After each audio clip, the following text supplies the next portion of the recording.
నమస్కారం LTV news కి స్వాగతం నేను వినతి ముందుగా హెడ్లైన్స్ స్వాతంత్ర ఉద్యమ స్ఫూర్తితో ఐక్యత చాటుదామన్న ఆంధ్రప్రదేశ్ గవర్నర్ బిశ్వభూషణ్ హరిచందన్ టీడీపీ నేత చంద్రబాబు అరాచకాలపై చర్చ జరగాలని డిమాండ్ చేసిన ఎమ్మెల్యే అంబటి రాంబాబు మద్యం మాఫియాపై ప్రత్యేక వెబ్సైట్ను రూపొందించిన టీడీపీ అధిష్టానం మార్పు పథకం కింద జిల్లాలో సంక్షేమ వసతి గృహాల్లో వసతులు కల్పిస్తున్నామన్న కృష్ణా జిల్లా కలెక్టర్ జె నివాస్ ఇక డీటెయిల్స్ చూస్తే స్వాతంత్ర సమరం నాటి ఐక్య పోరాట స్ఫూర్తిని ఆజాదీ కా అమృత్ మహోత్సవ్ దేశ ప్రజల్లో మరోమారు నింపుతుందని ఆంధ్రప్రదేశ్ గవర్నర్ బిశ్వభూషణ్ హరిచందన్ పేర్కొన్నారు. 75 వసంతాల స్వేచ్ఛ వేడుకల స్ఫూర్తితో భారత్ను అగ్రరాజ్యంగా తీర్చిదిద్దడంలో ప్రతి ఒక్కరూ తమ వంతు కృషి చేయాలని ఆయన పిలుపునిచ్చారు. రాజమండ్రిలో 2 రోజుల పాటు కేంద్ర పర్యాటక శాఖ నిర్వహిస్తున్న జాతీయ సంస్కృతి మహోత్సవాల్ని గవర్నర్ జ్యోతి ప్రజ్వలన చేసి ప్రారంభించారు.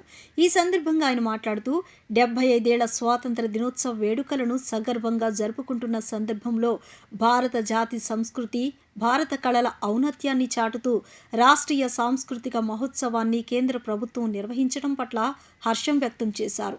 స్వాతంత్ర పోరాటంలో మహాత్మా గాంధీ, సుభాష్ చంద్రబోస్ల పాత్ర అనిర్వచనీయమని అన్నారు.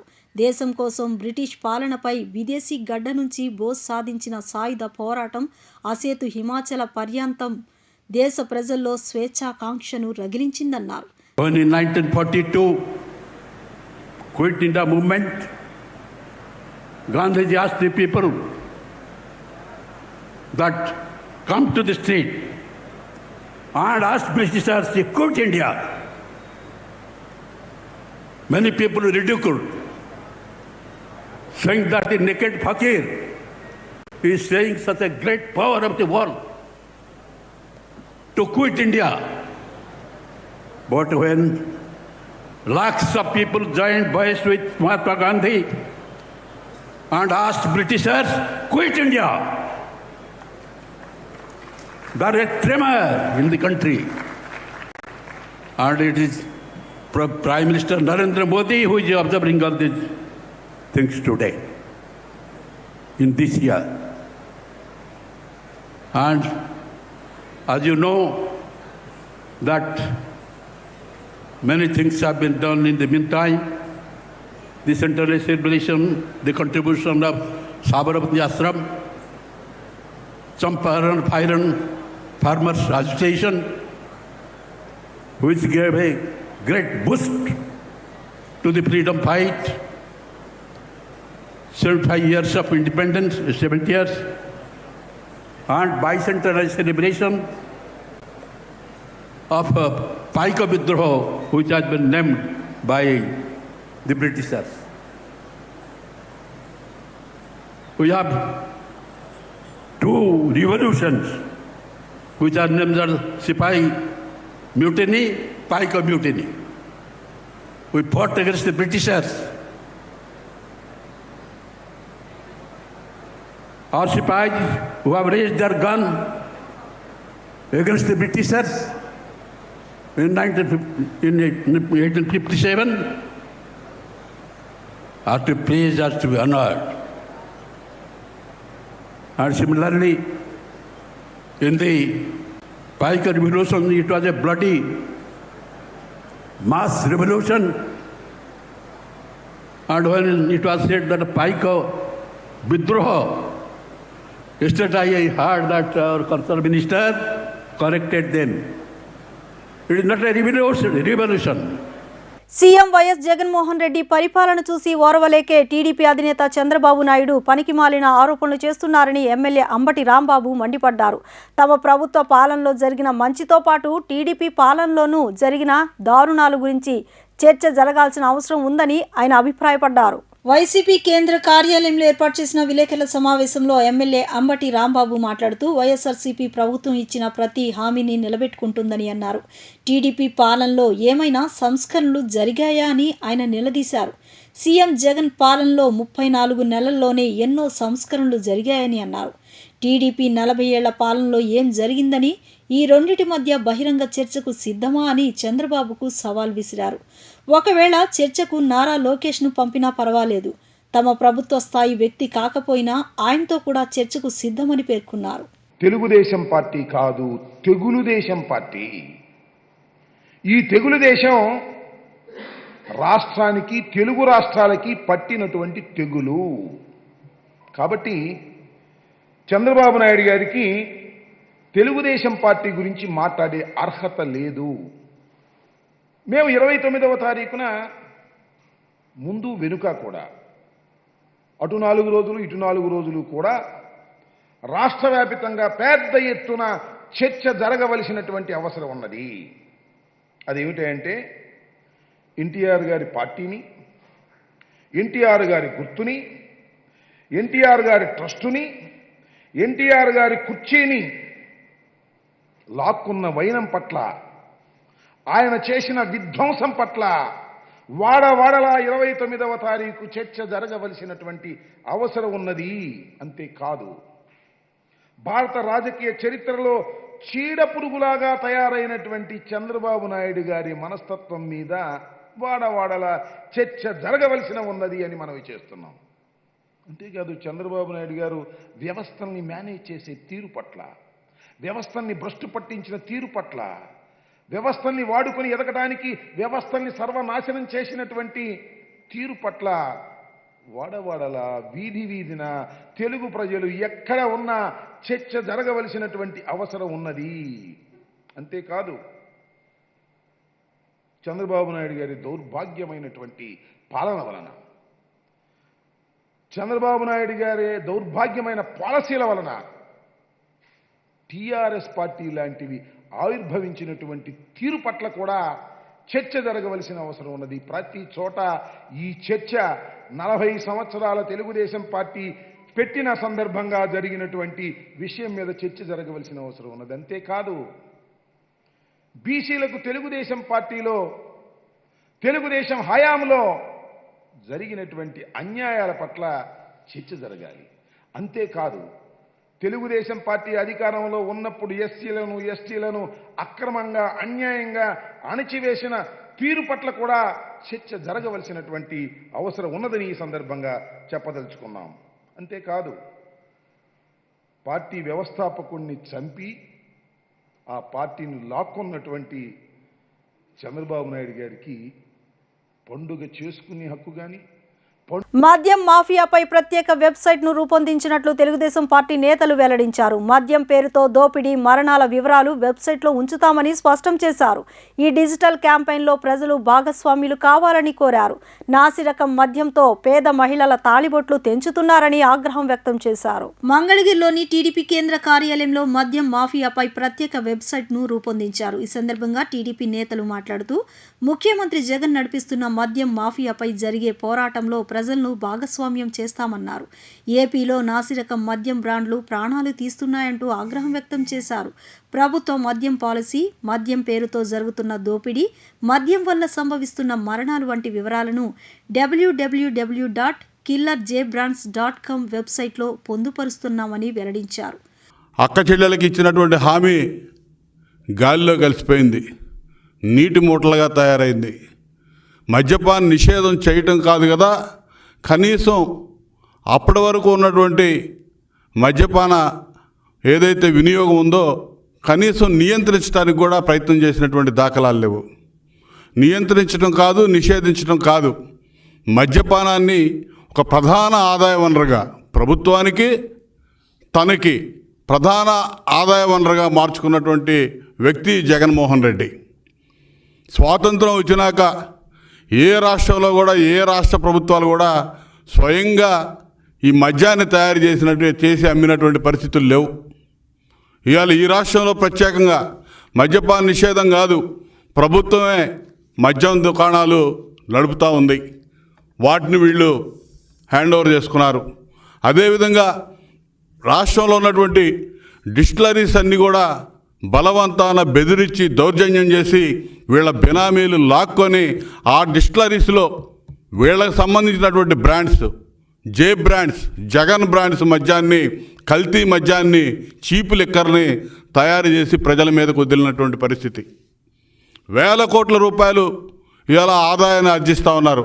ప్రభుత్వానికి 20 రూపాయలు తయారీ ఖర్చు అయింది చీపు లిక్కరు, 200 రూపాయల పైన అమ్ముతూ ఉన్నారు. ఆ రోజు ఉంది తెలుగుదేశం ప్రభుత్వ హయాంలో చాలా నామినల్గా ఉండేది. 60 రూపాయలు 70 రూపాయలు ఉన్నటువంటి క్వార్టర్ చీపు లిక్కరు ఇవాళ 200 రూపాయలు అమ్ముతూ ఉన్నారు. ఎక్కడో పోతా ఉన్నాయి ఈ డబ్బులన్నీ కూడా. దాదాపు 60% జగన్మోహన్ రెడ్డి జేబులోకి వెళ్తూ ఉన్నాయి. జగన్మోహన్ రెడ్డి ప్యాలెస్కి చేరుతూ ఉన్నాయి సాయంత్రానికి. ఏదైనా సరే ఈ రోజున వినియోగదారుడు ఇవాళ ఏ వస్తువు కొనాలన్నా కూడా ఆన్లైన్లో కొనేస్తూ ఉన్నారు, డిజిటల్ చెల్లింపులు జరుగుతూ ఉన్నాయి. కానీ మద్యపానానికి సంబంధించి మాత్రం మద్యం షాపుల్లో మాత్రం క్యాష్ పెట్టే కొనుగోలు చేయాలి. ఆడ అమ్మకాలు కూడా లెక్కలు పూర్తిగా అర్థం కావు.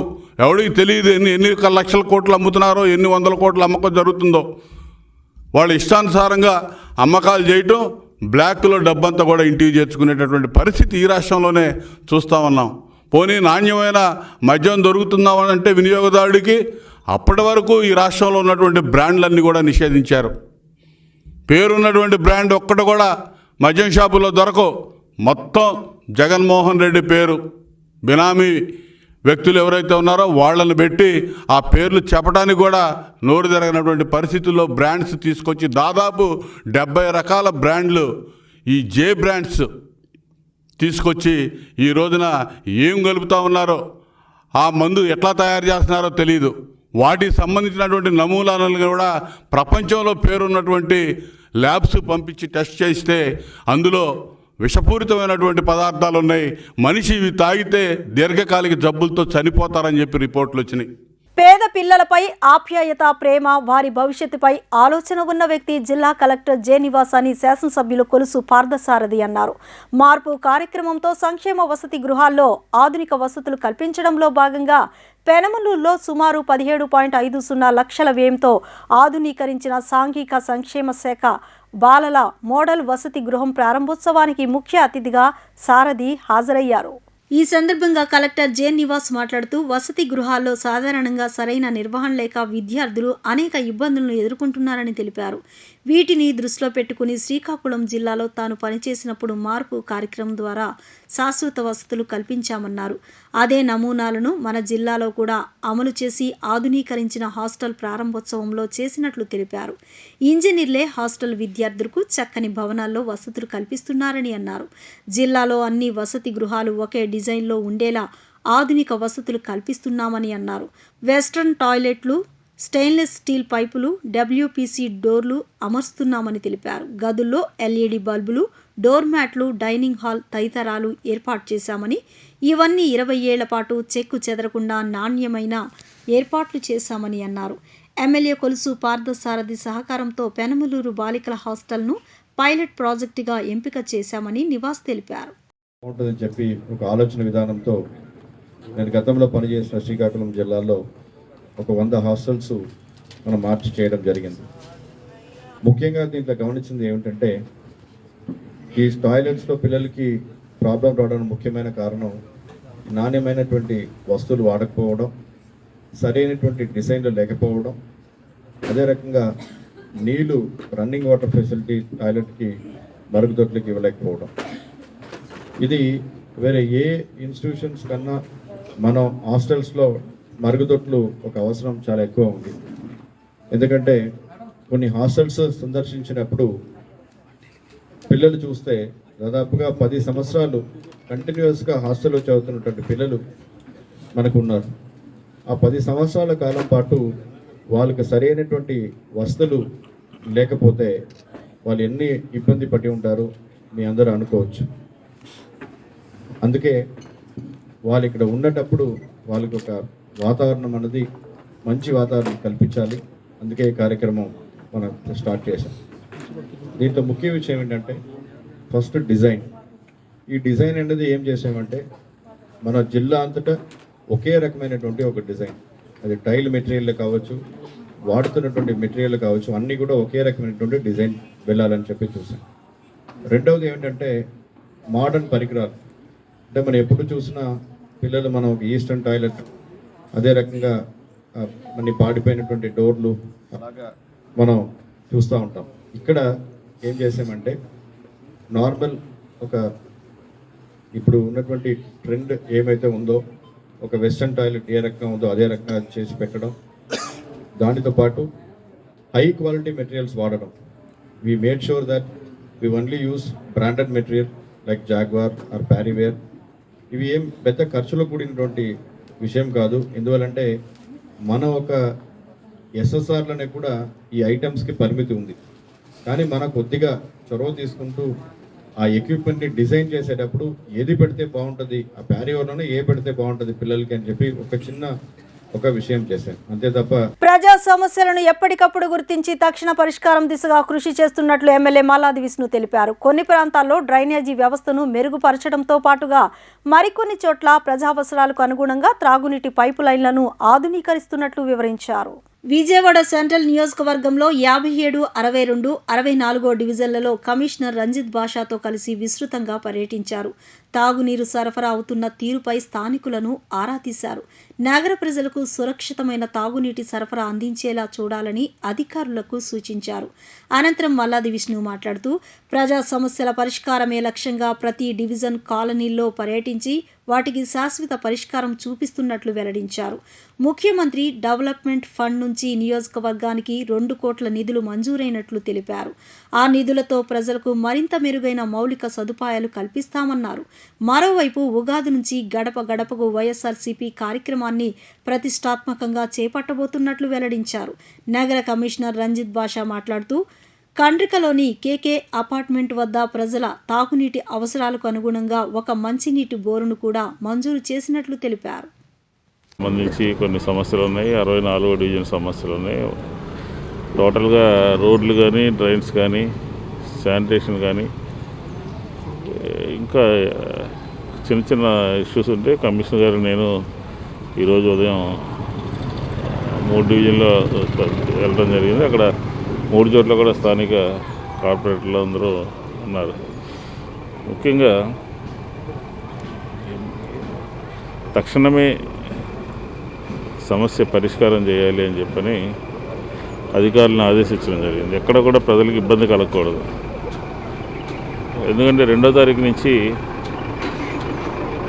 ఇంటింటికి గడప గడపకి కార్యక్రమం తీసుకోవడం జరిగింది.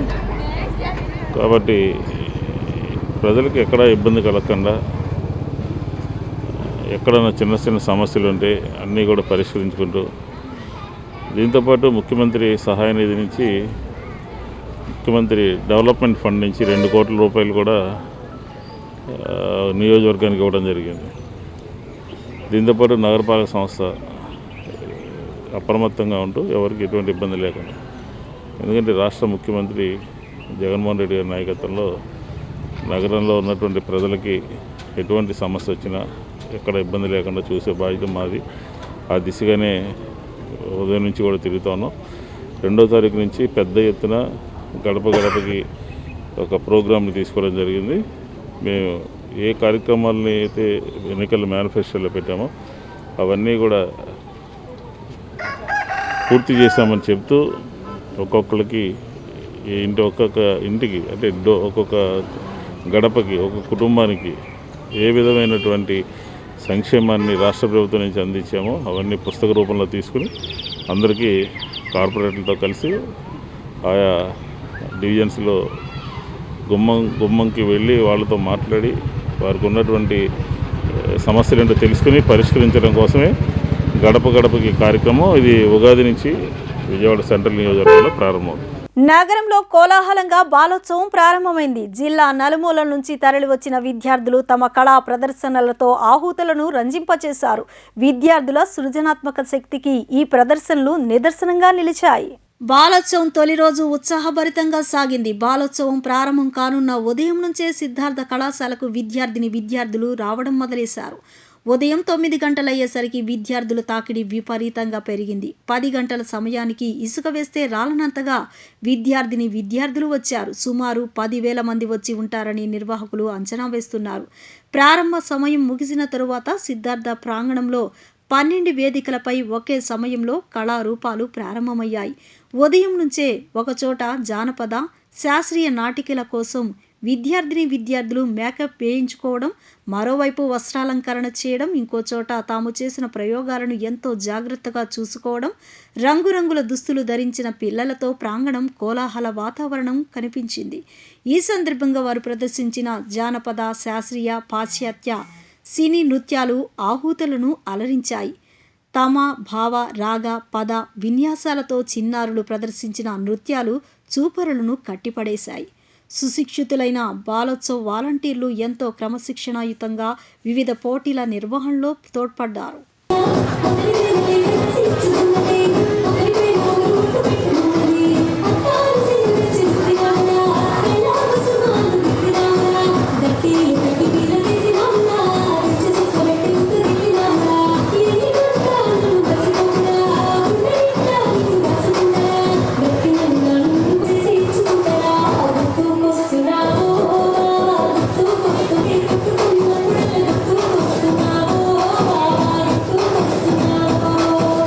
వైఎస్ఆర్ ట్రేడ్ యూనియన్ 11వ ఆవిర్భావ దినోత్సవ వేడుకలను ఘనంగా నిర్వహించాలని ఆ పార్టీ ట్రేడ్ యూనియన్ రాష్ట్ర అధ్యక్షులు డాక్టర్ పూనూరు గౌతమ్ రెడ్డి పిలుపునిచ్చారు. తాడేపల్లి కార్యాలయంలో ఆవిర్భావ వేడుకలను వైసీపీ రాజ్యసభ సభ్యులు విజయసాయి రెడ్డి హాజరై జెండాను ఆవిష్కరిస్తారని వెల్లడించారు. రాష్ట్ర వ్యాప్తంగా వైఎస్ఆర్ ట్రేడ్ యూనియన్ ఆవిర్భావ దినోత్సవ వేడుకలను ఘనంగా నిర్వహించాలని ఆ పార్టీ ట్రేడ్ యూనియన్ రాష్ట్ర అధ్యక్షులు డాక్టర్ పూనూరు గౌతమ్ రెడ్డి కార్మిక వర్గానికి పిలుపునిచ్చారు. ఈ మేరకు ఆయన మీడియాతో మాట్లాడుతూ చరిత్ర పుటలను తిరగరాస్తూ మునుపెన్నడూ లేని విధంగా కార్మిక వర్గానికి సంక్షేమాన్ని అందిస్తున్న ముఖ్యమంత్రి జగన్మోహన్ రెడ్డికి కార్మిక లోకం యావత్తూ రుణపడి ఉంటుందని అన్నారు. కార్మిక వర్గ సమస్యల పరిష్కారాన్ని కాంక్షిస్తూ సీఎం నేతృత్వంలో ఉమ్మడి ఆంధ్రప్రదేశ్లో ఏర్పాటు చేసిన ట్రేడ్ యూనియన్ రాష్ట్ర విభజన అనంతరం 2011లో ఏపీ శాఖగా విడిపోయిందని తెలిపారు. నాటి నుంచి నేటి వరకు ఒక్కో మెట్టు ఎక్కుతూ ఇచ్చిన మాటను నిలబెట్టుకుంటూ కార్మిక పక్షపాతిగా సీఎం జగన్ నిలిచారని, అందుకనుగుణంగానే 80 రకాల యూనియన్లను ఏర్పాటు చేయడం జరిగిందని పేర్కొన్నారు. ఆయన అడుగుజాడల్లో వైఎస్ఆర్ కాంగ్రెస్ పార్టీ 11వ ఆవిర్భావ దినోత్సవ వేడుకలను ఘనంగా నిర్వహించనున్నట్లు తెలిపారు. ఈ సందర్భంగా మార్చి 28న ట్రేడ్ యూనియన్ ఆవిర్భావ దినోత్సవాన్ని పురస్కరించుకుని ప్రతి నియోజకవర్గంలోని ట్రేడ్ యూనియన్ జెండా ఆవిష్కరణ కార్యక్రమాలు నిర్వహించాలని పార్టీ కార్మిక వర్గ నేతలకు పిలుపునిచ్చారు. నియోజకవర్గ ఎమ్మెల్యే, పార్లమెంటు నియోజకవర్గ ఎంపీ, జిల్లా పార్టీ అధ్యక్షులు, పార్టీలో వివిధ పదవుల్లో ఉన్న నేతలు, అనుబంధ విభాగాల వారు, నామినేటెడ్ పదవులు పొందినవారు, స్థానిక ప్రజా ప్రతినిధులను ఆహ్వానించి వారి నేతృత్వంలో ట్రేడ్ యూనియన్ ఆవిర్భావ దినోత్సవ వేడుకలు నిర్వహించాలని సూచించారు. ఈ సందర్భంగా ట్రేడ్ యూనియన్ జెండాను ఆవిష్కరింపచేయాలని కోరారు. ఈ కార్యక్రమాన్ని అన్ని వర్గాల కార్మికులు కూడా ఉత్సాహంగా చేసేందుకు సిద్ధమవుతున్నారని, నేతలు వీరి కార్యక్రమాలకు కూడా హాజరై వారిని ఉత్తేజపరచాలని సూచించారు. ఈ 80 సంఘాల్లోనూ కూడా సంఘటిత రంగంలోనూ అసంఘటిత రంగంలోనూ కూడా కార్మికులు కూడా రావడం జరిగింది. అనతి కాలంలోనే ఈ రాష్ట్రంలో ఉండేటువంటి అనేకమైనటువంటి యూనివర్సిటీస్ ఉన్నాయి. వాటన్నిటిలో కూడా వైఎస్ఆర్ ట్రేడ్ యూనియన్ వెళ్ళటమే కాకుండా, మెంబర్షిప్ను పెంచుకోవడమే కాకుండా, జరిగేటువంటి అఫీషియల్ ఎన్నికల్లో కూడా మేము గెలుపొందడం కూడా జరిగింది. అదే పద్ధతిలో విజయవాడ నగరంలో పక్కనే ఉన్నటువంటి ఏదైతే ఏపీ హెచ్ఎంఈఎల్ హెవీ మిషనరీకి సంబంధించినటువంటి ఫ్యాక్టరీ ఏదైతే ఉందో గవర్నమెంట్ సంస్థ, దానిలో కూడా యూనియన్ పెట్టడమే కాకుండా అధికారితమైనటువంటి ఎన్నికలలో గెలుపొందడం అనేటువంటి జరిగింది. ఇవి కాకుండా విశాఖపట్నంలో కొన్ని సంఘటిత కార్మికుల్లో ఇంత రకమైనటువంటి ఉత్సాహాన్ని తీసుకురావడానికి మన ముఖ్యమంత్రి వర్యులు ఆ గతం నుంచి ఇచ్చినటువంటి ప్రోత్సాహం అనేటువంటి చెప్పక తప్పదు. ఈ క్రమంలో ఇప్పుడున్నటువంటి పరిస్థితుల్లో మేము ఈ ఆవిర్భావ దినోత్సవం జరుపుకునేటువంటి ఈ సందర్భం, దీనికి సంబంధించినంతవరకు కూడా తాడేపల్లిలో ఉండేటువంటి వైఎస్ఆర్ కాంగ్రెస్ పార్టీ ఆఫీస్ ఏదైతే ఉందో అదే ప్రాంతంలో వైఎస్ఆర్ ట్రేడ్ యూనియన్ జెండాని పెద్దలు, పార్లమెంటు సభ్యులు మా విజయసాయి రెడ్డి గారు దీన్ని జెండా ఆవిష్కరణ కావించేటువంటి పద్ధతి 28వ తారీఖు ఉదయం 10 గంటలకు విజయసాయి రెడ్డి గారి ద్వారా అక్కడ మేము జెండా ఆవిష్కరణ కార్యక్రమాన్ని పెట్టుకున్నాం.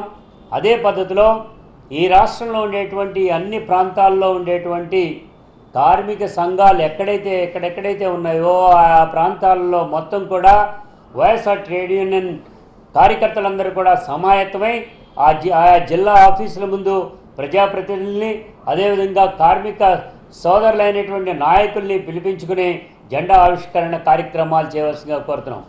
ఈ రోజున అబద్ధాలతో వల్లి వేసుకుంటూ చంద్రబాబు నాయుడు గారు ప్రయాణం చేసేటువంటి పద్ధతి, భయపడిపోయి పారిపోయినటువంటి పద్ధతిలో అసెంబ్లీకే రానని చెప్తూనే మరో పక్కన తతిమా ఎమ్మెల్యేలు పంపించి నానా యాగి చేసేటువంటి పద్ధతి తీసుకురావడం అనేటువంటి కనబడుతూ ఉంది. మేము ముందు నుంచే చెప్తున్నాం, ఈ రాష్ట్రం నలుదిక్కులా కూడా అభివృద్ధి చెందాలి అనేటువంటిది జగన్మోహన్ రెడ్డి గారు చెప్తానే ఉన్నారు. ఆ పద్ధతిలోనే అధికార వికేంద్రీకరణ, అభివృద్ధి వికేంద్రీకరణ అనేటువంటిది, అధికారానికి సంబంధించినటువంటి వరకు అభివృద్ధికి సంబంధించినటువంటి వికేంద్రీకరణ చేయటమే కాకుండా రాజకీయానికి అస్తిత్వాన్ని కలగజేయడానికి, రాజకీయానికి సంబంధించి అట్టడుగునేటువంటి ప్రజానికానికి కూడా రాజకీయాలకు సంబంధించినటువంటి అధికారాన్ని కట్టబెట్టాలనేటువంటి ఉద్దేశంతోనే దేశవ్యాప్తంగా క్రైస్తవులపై దాడులు అధికమయ్యాయని ఓఫీర్ మినిస్ట్రీస్ ప్రతినిధి డాక్టర్ అద్దంకి రంజిత్ ఓఫీర్ తెలిపారు. క్రైస్తవులకు రక్షణ కరువైందని ఆయన ఆందోళన వ్యక్తం చేశారు. క్రైస్తవుల హక్కులు కాపాడుకునేందుకు తమ మినిస్ట్రీస్ కృషి చేస్తోందని అన్నారు. గాంధీనగర్ కందుకూరి కళ్యాణ మండపంలో ఏర్పాటు చేసిన విలేకరుల సమావేశంలో ఓఫీర్ మినిస్ట్రీస్ ప్రతినిధి డాక్టర్ అద్దంకి రంజిత్ ఓఫీర్ మాట్లాడుతూ క్రైస్తవులు ఎదుర్కొంటున్న సమస్యల గురించి వివరించారు. దేశంలో మతాల మధ్య విద్వేషాలు రచ్చగొడుతున్నారని అన్నారు. ఈ మత విద్వేషాల కారణంగానే దేశం అభివృద్ధి సాధించలేకపోతుందని అన్నారు. క్రైస్తవులంతా నుదుటిపై ఖచ్చితంగా శిలువ ధారణ చేయాలన్నారు. దీనివల్ల హిందూ క్రైస్తవ సమాజాలు కలిసే అవకాశం ఉంటుందన్నారు. దేశవ్యాప్తంగా క్రైస్తవులపై దాడులు పెచ్చిమీరుతున్నాయని ఆయన ఆందోళన వ్యక్తం చేశారు. క్రైస్తవులకు రక్షణ కరువైందన్నారు. క్రైస్తవ శ్మశాన వాటికల సమస్యలను పరిష్కరించాలని డిమాండ్ చేశారు. చర్చి నిర్మాణానికి అనేక అడ్డంకులు సృష్టిస్తున్నారని ఆయన విమర్శించారు. హిందూ దేవాలయాలకు, మసీదులకు లేని అడ్డంకులు చర్చి నిర్మాణానికి ఎందుకని ఆయన ప్రశ్నించారు. క్రైస్తవుల సమస్యలపై తమ మినిస్ట్రీస్ పోరాటం సాగిస్తుందని, పరిష్కరించే దిశగా కృషి చేస్తుందని రంజిత్ ఓఫీర్ తెలియజేశారు. విలేకరుల సమావేశంలో పలువురు మినిస్ట్రీస్ ప్రతినిధులు పాల్గొన్నారు. భారతదేశంలోని అన్ని వర్గాల, అన్ని కులాల, అన్ని మతాల ప్రజలకు ఓఫీర్ మినిస్ట్రీస్ ఇంటర్నేషనల్ పక్షంగా అభివాదం, నమస్కారం చేస్తున్నాను. నేను doctor Addanki Ranjith Ophir ministries international యొక్క వ్యవస్థాపక అధ్యక్షుడిని. అలాగే నా ఇరుపక్కల మా జాతీయ నాయకులు, కమిటీ మెంబర్స్ అందరూ ఉన్నారు. మధ్యలో అరుణ్ కుమార్ గారు, యాదాల అబ్బులు గారు, అలాగే వేలుపల్లి సత్యనారాయణ గారు, అభెజ్ఞగో గారు, ఇంకా అనేక మంది మా జాతీయ నాయకులు వచ్చారు. ఈ యొక్క జరుగుతున్న సంభవము, ఈ సంఘటన ఏంటంటే, భారతదేశంలో ఎన్నో సమస్యలు ఉన్నాయి. అన్నిటికంటే మా దృష్టిలో గొప్ప సమస్య ఏంటంటే కమ్యూనల్ హార్మనీ. సమాజంలోని విభిన్న వర్గాల మధ్య సఖ్యత, సయోధ్య లోపించింది. ఒకరినొకరు ద్వేషభావంతో చూసుకుంటున్నారు.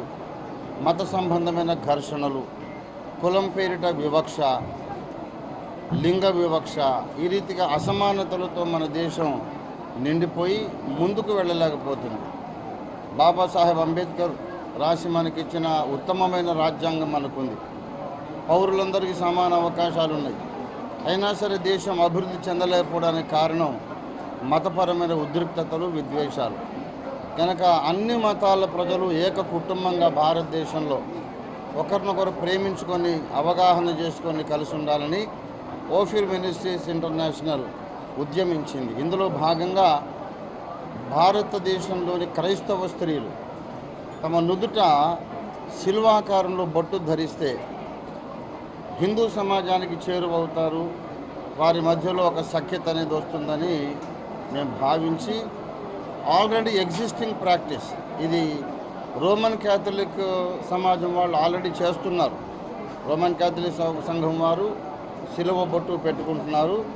దాన్ని భారతదేశంలో క్రైస్తవ స్త్రీలు అందరూ కూడా ధరించినట్లయితే మేము భారతీయులం, మా నుదురు ఖాళీగా లేదు, మా ఇష్టదైవం యేసు ప్రభు, కానీ మేము ముందు భారతీయులం అనే సందేశాన్ని ఇచ్చినట్టు అవుతుంది. అందుమూలంగా మతపరమైన ఉద్రిక్తతలు తొలగించి హిందూ సమాజం, క్రైస్తవ సమాజం దగ్గరికి రాగలుగుతాయనే సద్భావనతో ఈ శిలువ బొట్టు ధారణ ఉద్యమాన్ని మేము ప్రారంభించాం. రాష్ట్రంలో కొత్తగా 41 కరోనా కేసులు నమోదయ్యాయి. గత 24 గంటల్లో 10,502 మందికి కరోనా పరీక్షలు నిర్వహించినట్లు ఆరోగ్య శాఖ వెల్లడించింది. అనంతపురం జిల్లాలో అత్యధికంగా 15 కేసులు నమోదయ్యాయి. కొత్తగా కరోనా మరణాలు సంభవించలేదు. మరో 75 మంది కోవిడ్ నుంచి కోలుకున్నారు. ప్రస్తుతం రాష్ట్ర వ్యాప్తంగా 395 మంది కరోనాకు చికిత్స పొందుతున్నారు.